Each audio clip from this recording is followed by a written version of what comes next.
He had believed slowing down meant falling behind.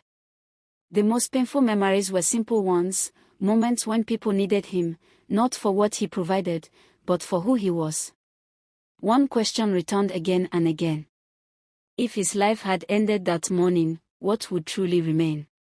Titles faded. Achievements blurred. Success meant little without people to share it with. He had built a life that looked impressive but felt incomplete. Recovery brought clarity, not relief. Even then, his instinct was to plan his return to productivity. But a quieter awareness resisted.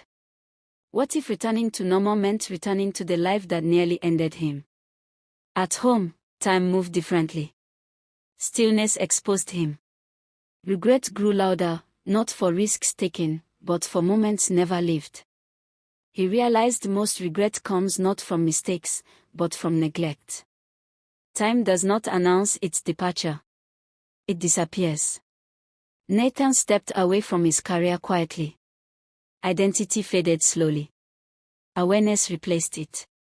He began measuring life by attention, not output. By presence, not productivity. Healing was slow. Imperfect. There were moments of grief, for lost decades, for people who waited too long. But there was gratitude. Gratitude for a warning instead of an ending. He stopped postponing joy. Stopped assuming tomorrow would cooperate. Mortality followed him, not as fear, but as grounding. Youth wastes time believing it owns it. Age understands urgency because it understands loss. Nathan no longer lived for someday. Someday was an illusion. Life existed only where attention was given. At 64, Nathan Cole finally stopped waiting. The clock was still ticking. But now, he was listening. Please like, comment, share and subscribe to this account. Nathan Cole did not wake up transformed. Awareness did not arrive like a revelation or a clean break from the past. It arrived quietly, unevenly, and with resistance. Old habits do not loosen their grip simply because truth has been seen. They linger, waiting for moments of weakness.